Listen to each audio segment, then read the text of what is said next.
So anyways, when you truly understand what God is and yourself to be God, you identify with God ever deeper until your identification with God becomes so complete and so direct that you're absolutely conscious of everything. You're conscious of everything as being your own self, your own mind. And you have absolute consciousness. And what that means is that there can not be anything outside of your own consciousness. And you're absolutely conscious of this. And at this point, you're absolutely conscious that you're completely alone.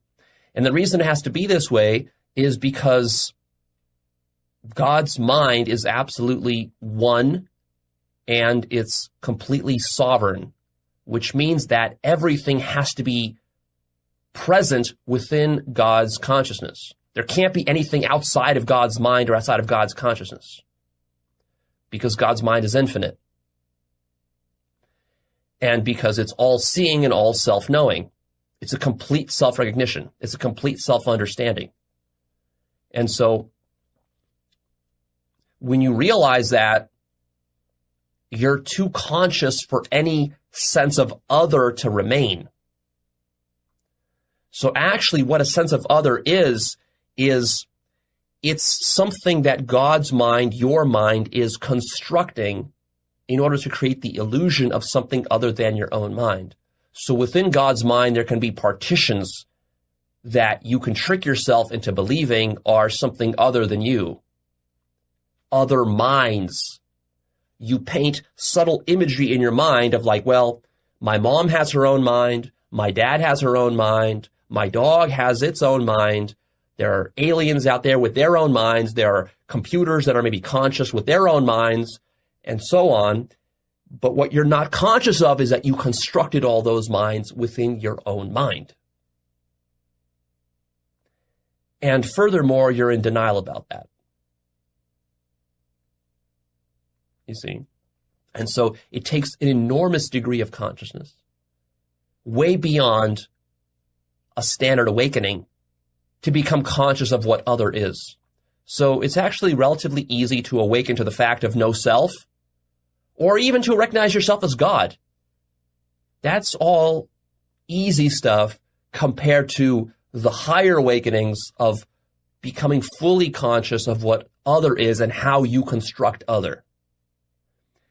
And it's also a lot more threatening and emotionally difficult than it is to merely recognize no self and to recognize God or to recognize love. Those are all easy, emotionally speaking, compared to the kind of existential crisis that you will have when you realize what other is.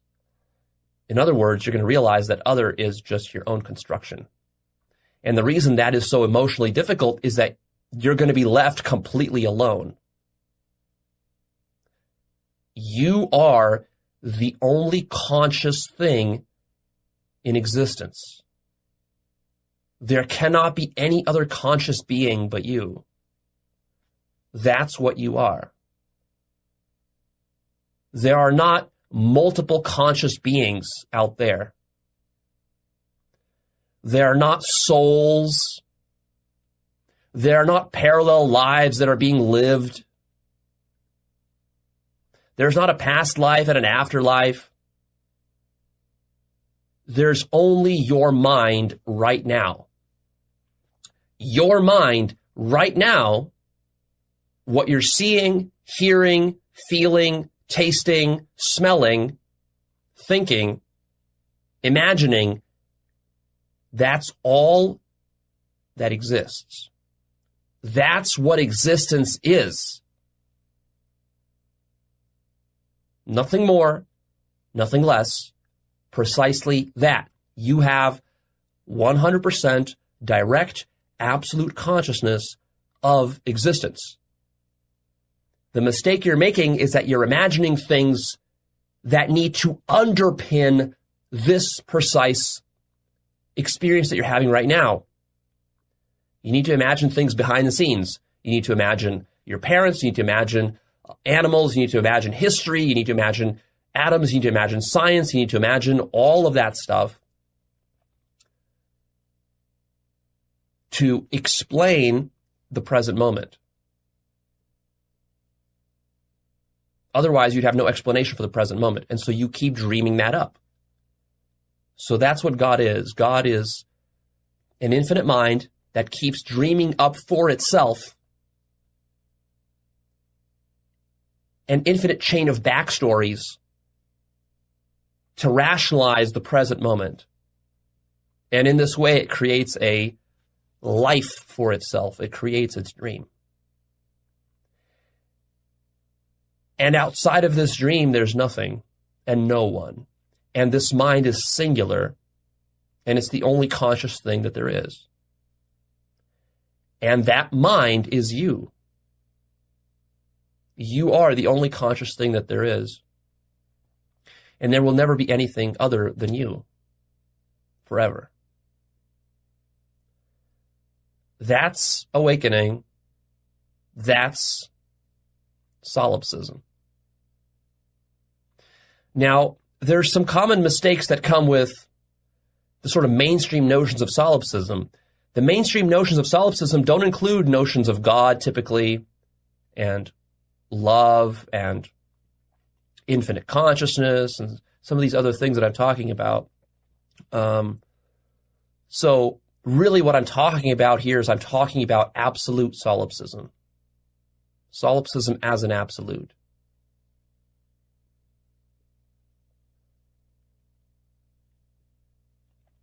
The other problem with solipsism, as it's conventionally conceived, is that usually the person who's thinking about solipsism and denying it is coming from a materialist paradigm. So they have that as their background set of assumptions in their worldview. Materialism, also duality, is part of their paradigm, whether they realize it or not.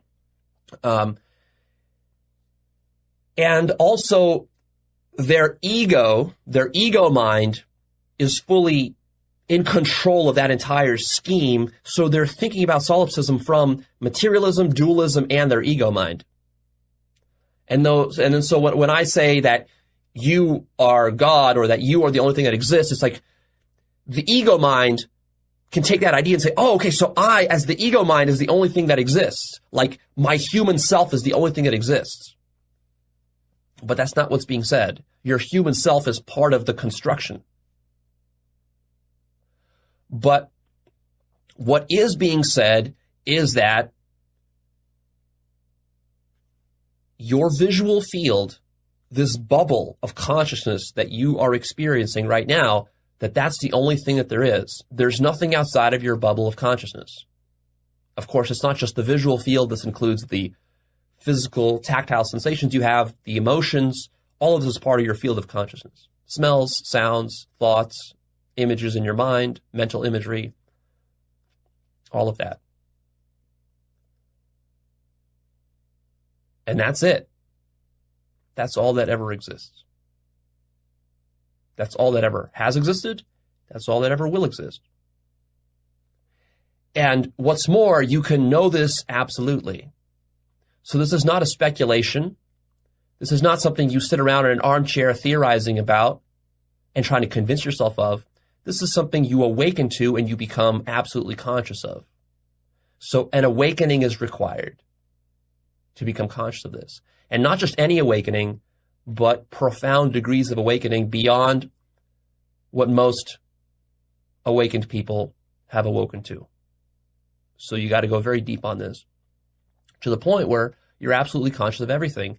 And when that happens, you'll realize that this is all there is.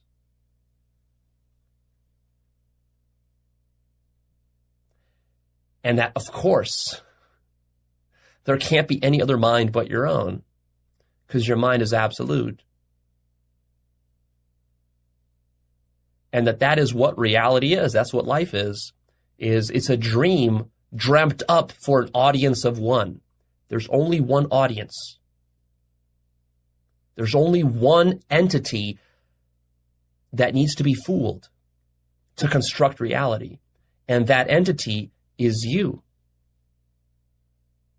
And as long as that entity is being fooled by its own self, then it's dreaming up a reality, and it believes in this reality full of others and an external world.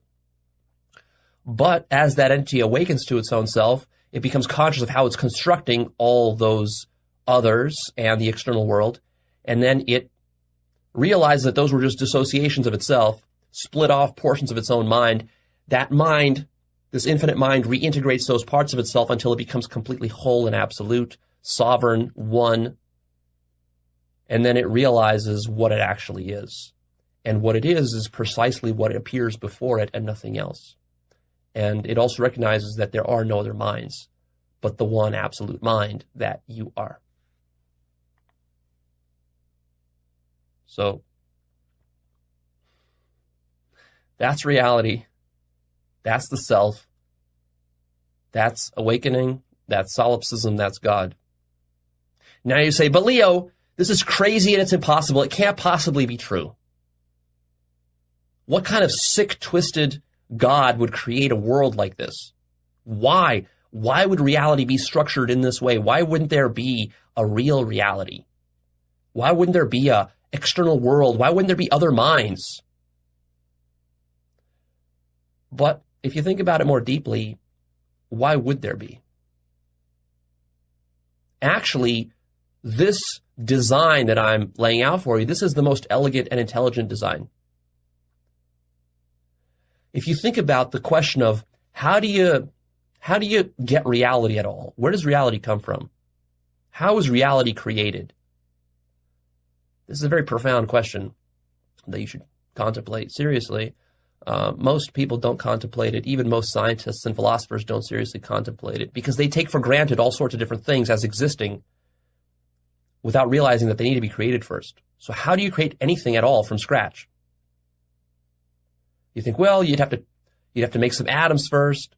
You'd have to make some physical forces. Maybe you need to invent mathematics first. No, that's not how it works. The way it works is that you need to dream up self and other and an external world and things outside yourself. And then you need to deny all this and you need to fool yourself that you didn't create it. So this infinite mind creates itself and creates its own world, but it needs to deny that it's doing so in order to buy into the illusion.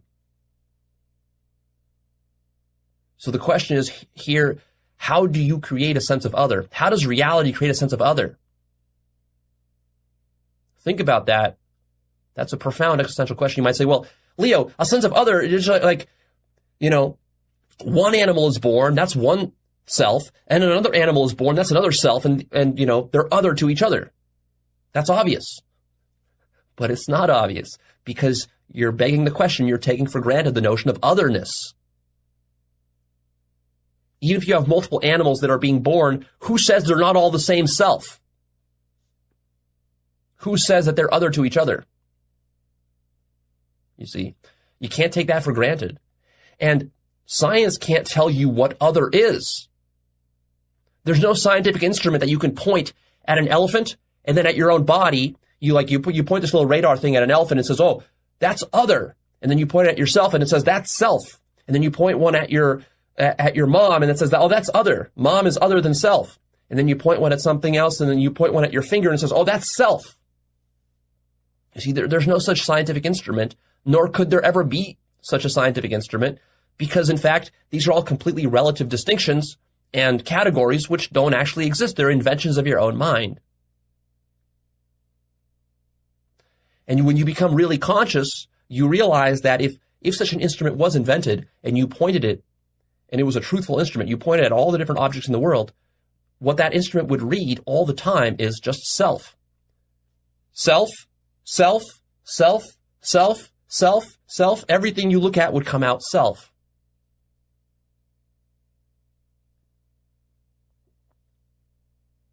And if it didn't, the instrument is faulty. And that's exactly what the human mind is. It's this kind of instrument, but it's a finite instrument. It's faulty. It's self-biased. So it's looking around the world. It's categorizing self as this, and but not that and not that. And then from this, all sorts of problems result. So actually, if you think about it, of all the different possible ways that reality could be designed, the most ingenious and most intelligent design solution is just simply, rather than creating a bunch of different creatures who have consciousness and creating atoms and which come up together and make molecules, and those molecules form neurons, those neurons form synapses, and those somehow generate some sort of cloud of consciousness, and then within that cloud of consciousness, there's some sort of perceptions and stuff, and having multiple millions and billions and trillions of these different clouds of consciousnesses all interconnecting with each other and working together. This is sort of the scientific model of how reality is constructed. Rather than having all of that, all you need to do is just have one consciousness which fools itself with images of something outside of itself. Other minds, other consciousnesses. And that's it.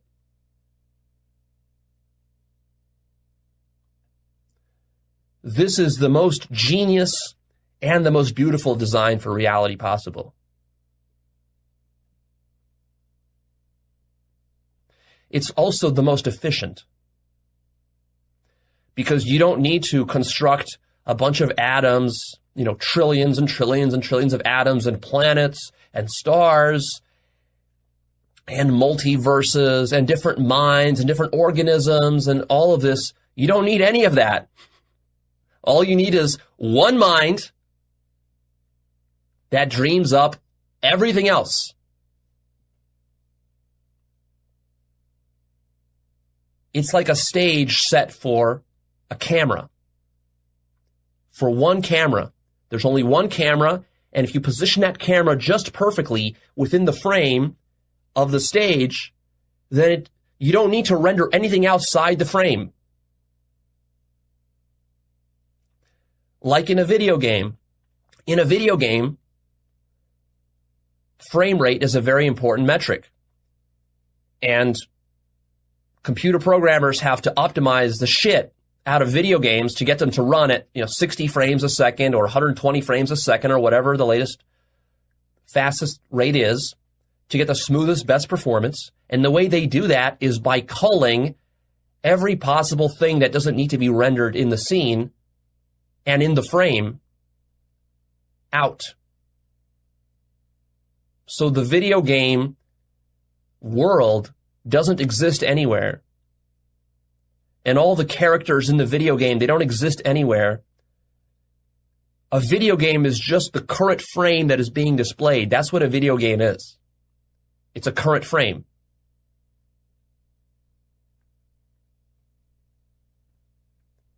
That's the most efficient design. Why would you need anything outside the current frame? Because all the player ever sees is the current frame. In fact, all the designer sees is the current frame. When a designer is conceiving a video game, he's only ever seeing that video game in his own mind one frame at a time. There's only one frame. It's how the game looks. That's it. And everything else is just in service to that one frame. But then there's one extra master stroke of genius that is involved in actually the way that reality is constructed versus how video games are constructed. The way a video game is constructed is that programmers and designers come up with a bunch of tools and other things and code and, XML files and other databases that are behind the scenes that are sourcing the frame and are in service to the one frame that is being rendered. So it might seem like the video game world has a bunch of different objects and files and databases and spreadsheets and other things that are feeding it. And that is sort of, you might say, like the substrate of the video game world. You might even say there's code, there's lines of code, which is like more fundamental than the frame itself. But see, the master stroke to how an infinite mind constructs reality is that it realizes that it doesn't need anything behind the scenes at all. And that in fact, the most optimal and energy efficient way to construct reality is to simply have a frame. And that frame, that one frame, is all of the data already folded into it. So the frame itself is the code, it is the database, it is the spreadsheets, it is the level designer, it is everything. The frame is that. And there's nothing underneath the frame. There's nothing sourcing the frame. There's not a mainframe computer in which the frame exists. There's not code. There's not mathematics behind the frame. There's not some other place that the data is being sourced from. There's just the frame. You see, because you can't really avoid the existence of something. You have to posit the existence of something at some point.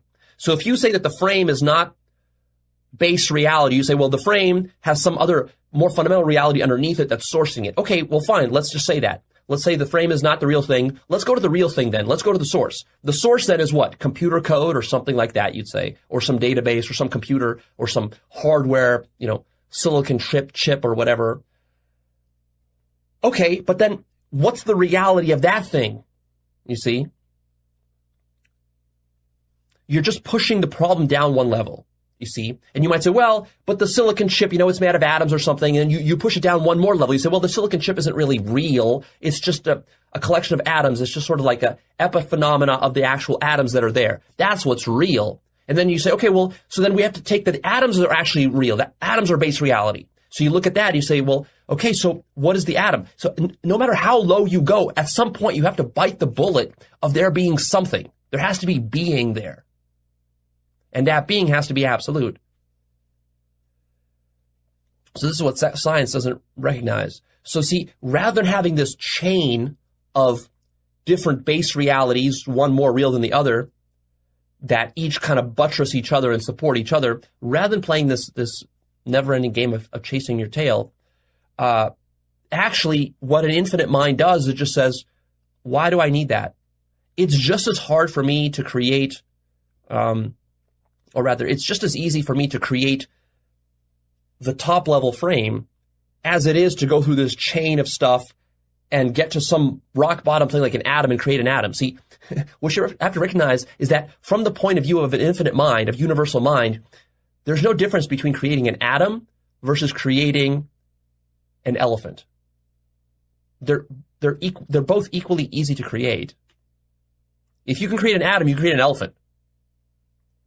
If you can create an atom, you can create a VR simulation that's running without a computer.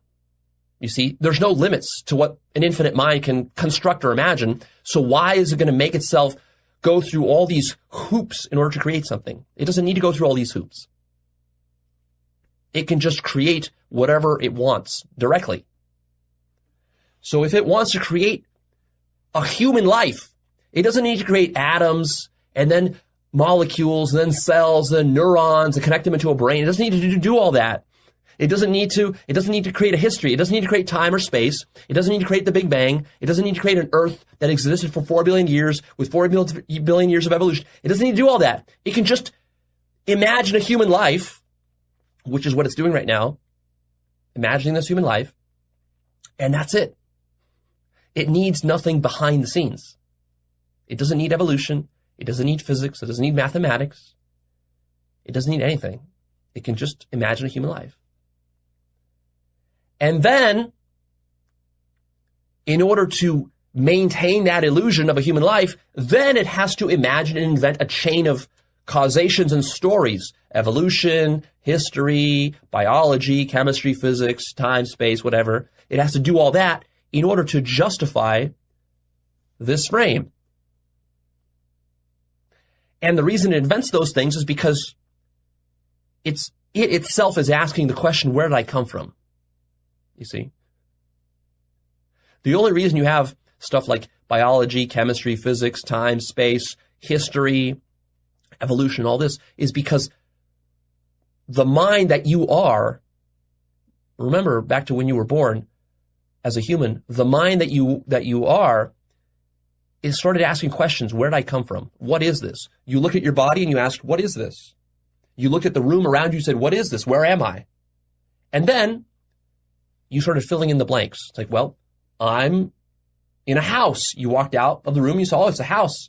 Then you look down on the ground and say, oh, this is planet Earth. And then people showed you pictures of a round planet.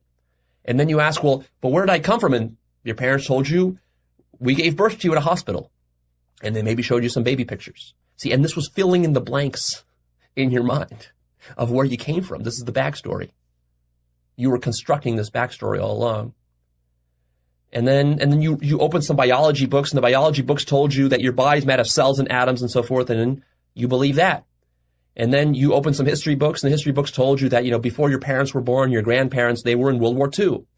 And before World War II, there was World War I. And before that, there was the, ancient empires, the Greeks and Romans. And so you keep asking the question, where did I come from? And you keep pushing the question back one step all the time in all directions, whether it's in the physics domain, in the biology domain, in the chemistry domain, in history, or whatever. See? And then you needed the theory of evolution, you needed the Big Bang, you needed to go to some sort of cosmology to explain where you came from. And so as a child, your mind was being fed with all this. You weren't thinking about it very deeply, and you were constructing your psyche and reality at the same time. And really what you were doing is you were constructing a backstory for this current frame that is here right now. And of course, you populated that frame and your whole backstory with the idea of other. And you gave your authority away. You literally gave your mind away to these imagined others that you constructed, to your parents, various other kinds of authority figures, spiritual teachers of yours, professors, authors you respected, scientists, intellectuals, people you looked up to. You gave away your authority and autonomy and sovereignty, your absolute sovereignty as an infinite mind. You gave that away to all these other pseudo minds that you invented within your own mind. You gave away most of your authority to them, and you let them define for you what reality is. You let your elementary school teacher teach you about history, and you integrated that into your psyche and your understanding of yourself, reality, and other. And then you let your parents tell you about your ancestry and your lineage, your grandparents and great-grandparents, where they came from, cultures and customs that you picked up. You integrated that, you made that part of your identity and your psyche. And then your friends, and then your culture, it told you where the culture came from. There's a collective history of your culture that you were indoctrinated into, imprinted with. And then you went to university, and your university professors told you a bunch of complicated mumbo jumbo about where all of reality came from quarks or from strings or from some Big Bang. And then you believe that, and they told you about evolution, and you believe that. And the reason you believed all that is because you gave your authority away to all these different people, because you thought that, well, all of these people, surely they know better than I do. I'm just this ignorant child who was born. What do I really know? Surely these people around me must know what's really going on. But then again, weren't they also born in positions of total ignorance like you? So how would they know what's going on? But you just assume that they know that adults know what's going on. And so you did all this, and now you're sitting here and you're feeling comfy, like you got this sense of reality. You're sitting here on Earth in this universe that has been evolving for 14 billion years since the Big Bang, through a process of evolution, all this, this is your backstory. And you think this backstory is reality. But what if you're just dreaming up that entire backstory? Think about it. Isn't the following thing that I'm about to say absolutely true? Isn't it absolutely true that you are all that you've ever experienced in your entire life? Think about it. Before you were born, there was nothing. Then you were born, and all you ever experienced up to this point, and you've probably been alive for 20, 30, 40, 50, 60 years, Up to this point, the only thing you've ever experienced are your own visual phenomena, auditory phenomena, bodily sensations and feelings, emotions, thoughts, mental images, tastes, smells, and that's it.